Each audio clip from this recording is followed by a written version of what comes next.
بسم اللہ الرحمن الرحیم۔ پنجاب حکومت اور مریم نواز کی اتنی فستائیت کے باوجود تحریک لبیک پاکستان جیت گئی۔ تحریک لبیک پاکستان کا نظریہ جیت گیا، حافظ سعد رضوی جیت گیا۔ آج کی اس ویڈیو میں آپ لوگوں کو تفصیل کے ساتھ بتاؤں گا کہ مریم نواز شریف جو تھی وہ کیا کرنا چاہتی تھی تحریک لبیک پاکستان کے ساتھ، لیکن تحریک لبیک پاکستان نے اتنے ظلم سہ لیے، لیکن اس کے باوجود بھی مریم نواز جو چاہتی تھی وہ نہیں ہو سکا۔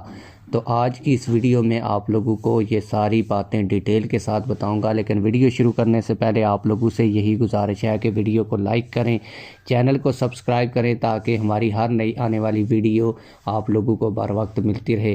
آپ لوگوں کو بتاتا چلوں کہ مریم نواز شریف نے یہ فیصلہ اس لیے کیا کیونکہ وہ پنجاب کے اندر اپنی مقبولیت چاہتی تھی، اور ہر طرف سے جب سروے آ رہا تھا تو حافظ سعد رضوی صاحب مقبول ترین لیڈر پنجاب سے نکل کر سامنے آ رہے تھے۔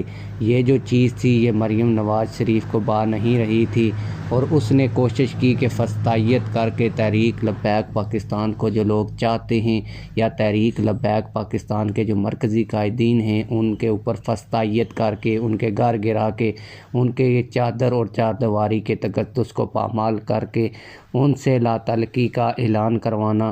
لیکن آپ لوگوں کو بتا دوں کہ تحریک لبیک پاکستان کے اوپر اتنے ظلم ہو گئے، ابھی تک کسی مرکزی امیر یا ضلعی امیر نے تحریک لبیک پاکستان سے لا تعلقی نہیں کی۔ فل فستائیت کی گئی ضمنی الیکشن میں، اس کے باوجود بھی تحریک لبیک پاکستان کے امیدواران الیکشن میں کھڑے رہے۔ تحریک لبیک پاکستان نے اس فستائیت کے دور میں بھی اپنے لوگوں کو ووٹ بھرپور طریقے سے ڈالے جہاں پر ان کے امیدوار کھڑے تھے، اور کچھ حلقوں سے ان کے امیدوار ہی غائب کر دیے گئے۔ تحریک لبیک پاکستان کے پوسٹر تک نہ لگانے دیے گئے۔ تحریک لبیک پاکستان کے امیدواروں کے کاغذات نامزدگی بھی نہ جمع کیے گئے۔ تحریک لبیک پاکستان کے امیدواروں نے جس دن کاغذات نامزدگی جمع کروائے اسی دن ان کو اٹھا لیا گیا۔ اس کے باوجود بھی جن حلقوں میں تحریک لبیک پاکستان کا امیدوار تھا تو وہاں پر تحریک لبیک پاکستان کو ووٹ ڈالنے کے لیے لوگ گھروں سے نکلے، بغیر کیمپ کے، بغیر پوسٹر کے، بغیر الیکشن کمپین کے تحریک لبیک پاکستان کو ووٹ پڑے۔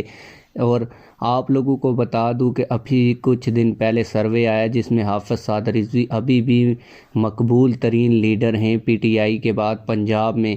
آپ لوگ اس حوالے سے کیا کہتے ہیں کمنٹ سیکشن میں ہمیں اپنی رائے سے ضرور آگاہ کیجیے گا۔ ملتے ہیں کسی اور ویڈیو میں۔ اللہ حافظ۔